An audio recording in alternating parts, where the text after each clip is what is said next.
Sering nggak sih Anda nerima surat dari kantor pajak, terus amplopnya langsung dibuang gitu aja?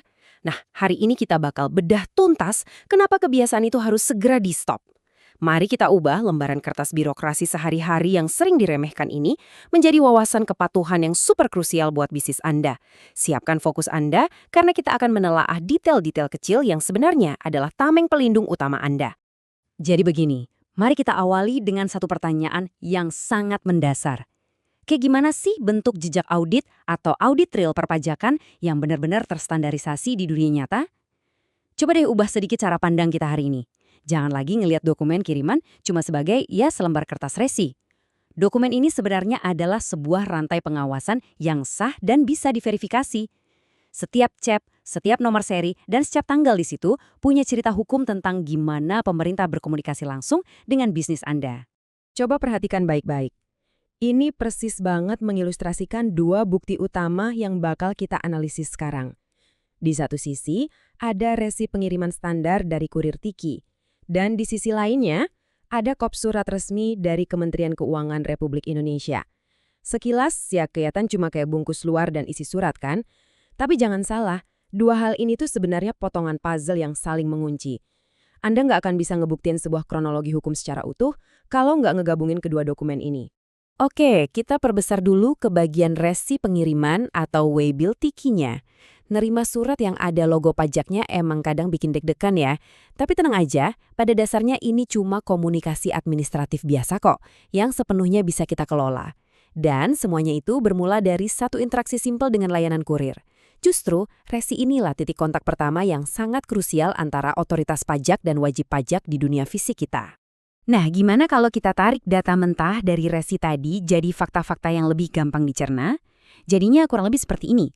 Kita bisa lihat kurirnya Tiki pakai layanan IKO alias ekonomi, dikirimnya tanggal 15 Oktober 2020, beratnya 1 kilogram, dan rute pengiriman lokal nih, dari CGK ke CGK. Terus pertanyaannya, kenapa hal seremeh ini penting banget buat dibahas? Karena, percaya nggak percaya, metadata logistik dasar kayak ginilah yang ngebentuk fondasi paling solid buat jejak audit yang aman dan nggak bisa dibantah oleh siapapun. Terus, mari kita lihat siapa sih tokoh utama di balik dokumen ini. Di sini, kita sandingkan langsung pihak pengirim dan penerimanya. Pengirimnya jelas ya dari seksi fungsional pemeriksa pajak di KPP Pratama, Jakarta Kebayoran Lama. Nah, penerimanya adalah sebuah entitas korporat PT Nata Anjaya Perkasa di Kebayoran Baru. Memetakan hubungan yang sangat spesifik antara pengirim dan penerima ini tuh penting banget, biar kita benar-benar paham alur resmi korespondensi ini dari ujung ke ujung. Sekarang coba fokus ke deretan angka 12 digit ini, 60019378486. Ini adalah nomor pelacakan atau tracking number dari Tiki yang posisinya ada di pucuk resi.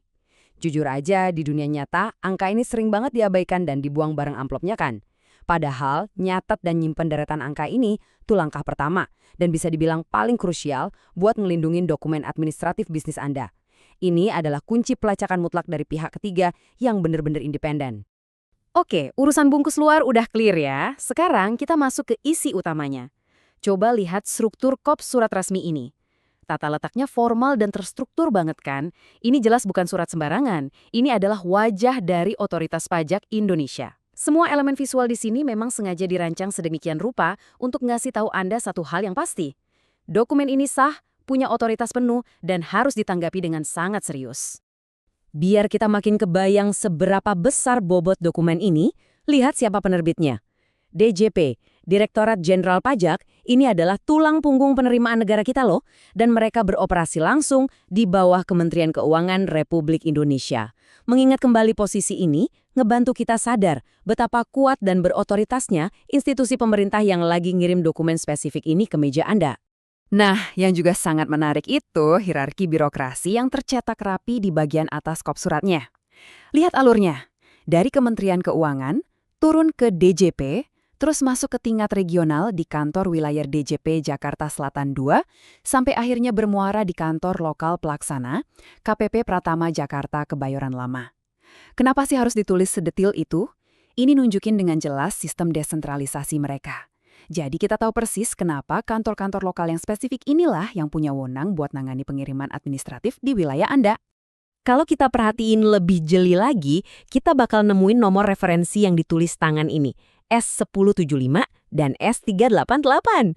Awalnya mungkin Anda mikir, itu mah cuma coretan pulpen biasa. Tapi faktanya, kode-kode yang terkesan sepele inilah yang secara langsung ngehubungin amplop fisik di tangan Anda dengan sistem database internalnya kantor pajak. Ibaratnya nih, ini jembatan penghubung yang sangat vital antara kertas di dunia nyata sama arsip digital pemerintah.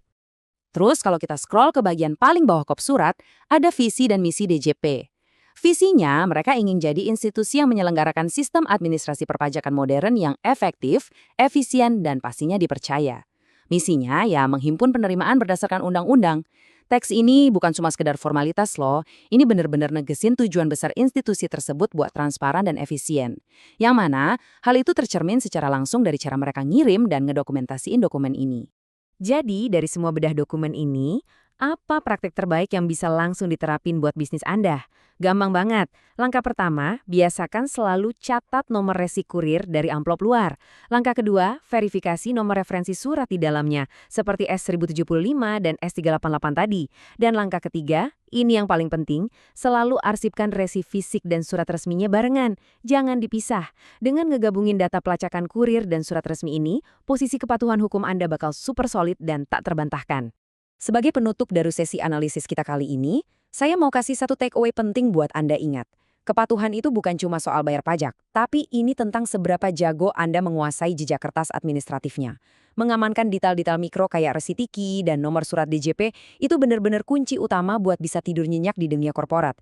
Jadi, pertanyaan provokatif saya buat Anda hari ini, kalau selama ini tim Anda selalu ngerobek dan ngebuang amplop surat dari kantor pajak ke tempat sampah, apakah Anda benar-benar yakin posisi bisnis Anda sekarang sudah sepenuhnya aman?